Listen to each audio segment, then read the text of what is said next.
This technique comes from the second pattern magic book. Here it is.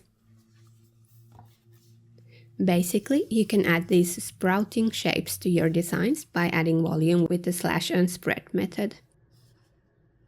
The lines are diagonal and there's a seam in the middle. Here's the volume. In this case, the bottom edge will remain straight. My idea was to make a pencil skirt divided into panels, and then add these sprouting shapes at the center front, side seams, and the center back. So let's divide the basic skirt block into panels first. This line starts at the tip of the dart, and it's parallel to the center front. The same with the back piece.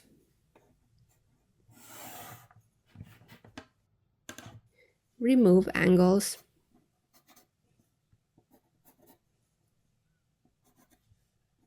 Now that we have the seams, we can draw the diagonal lines. But let's add guide marks first.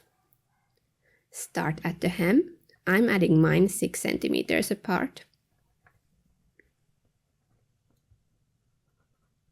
The last one shouldn't remain very far from the hip line.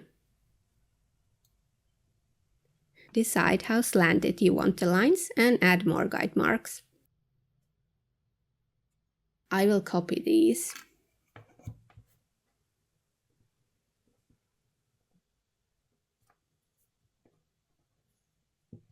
Again 6 centimeters apart.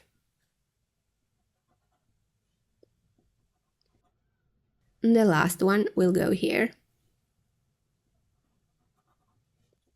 Then you can draw the diagonal lines between the guide marks.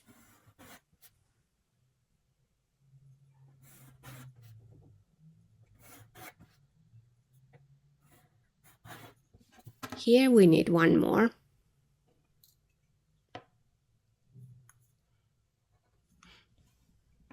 This one ends at the hemline.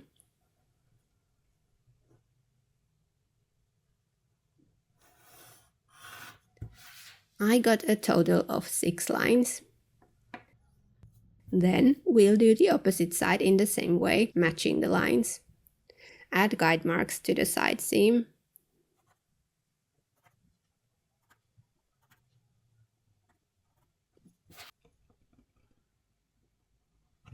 Draw the diagonal lines.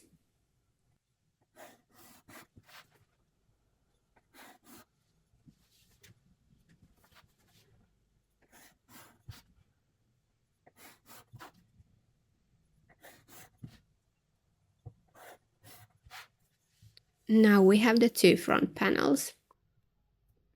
Prepare the back panels the same way. I use the same measurements here. If you have a shaped center back seam, extend the straight section until it reaches the uppermost diagonal line. The zipper will start here. Number the panels.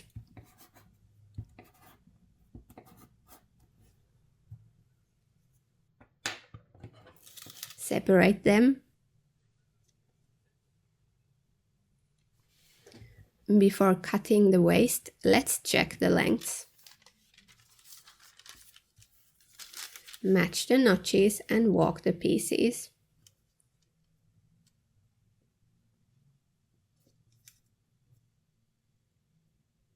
Add temporary notches near the waist. Align the notches and adjust the waistline if needed.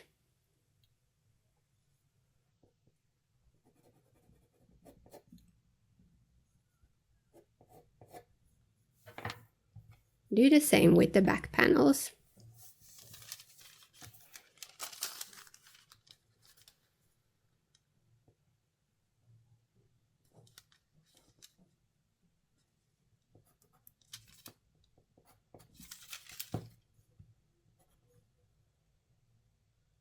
The diagonal lines should match too.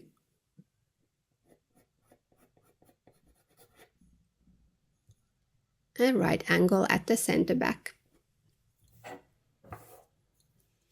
Then we can finally add volume with the slash and spread method. The sprouting shapes will form at the center front, the side seams, and the center back. Start cutting at the center front.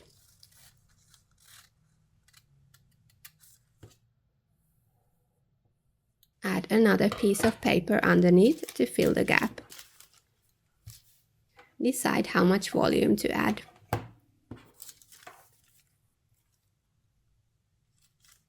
Let's say 16 centimeters.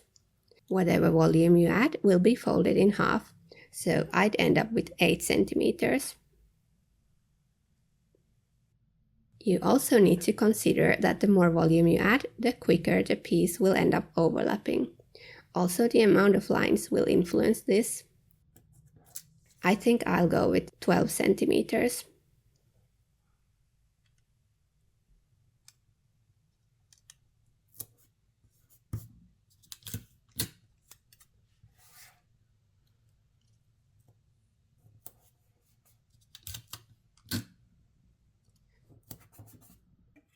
Draw a straight line here.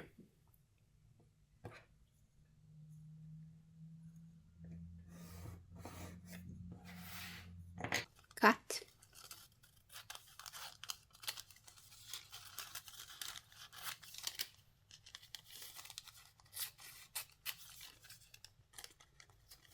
And that's all there is to it.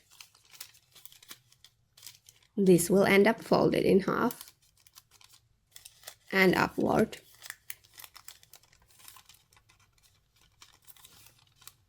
This part will have a seam.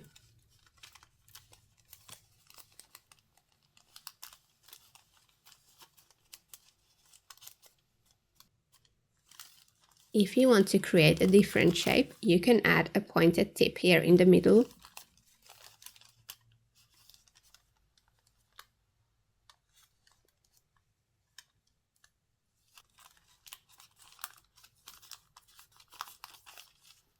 Add volume at each line in the same way. Here's my completed piece. I managed to avoid overlapping. With more volume, these would have overlapped for sure. You can cut the piece on the fold or twice. I will just have a seam.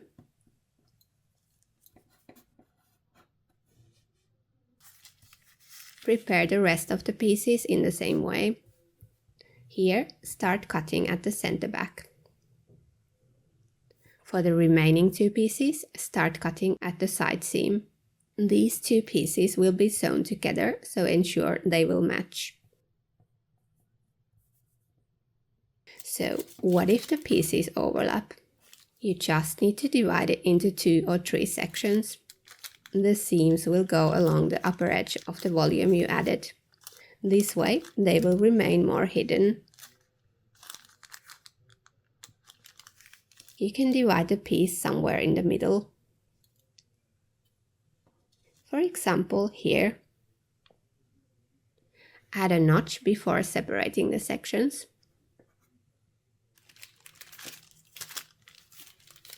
Here are all the pieces.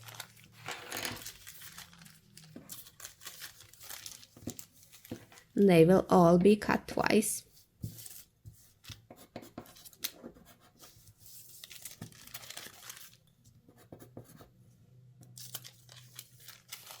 The zipper will go here, which means the seam starts here.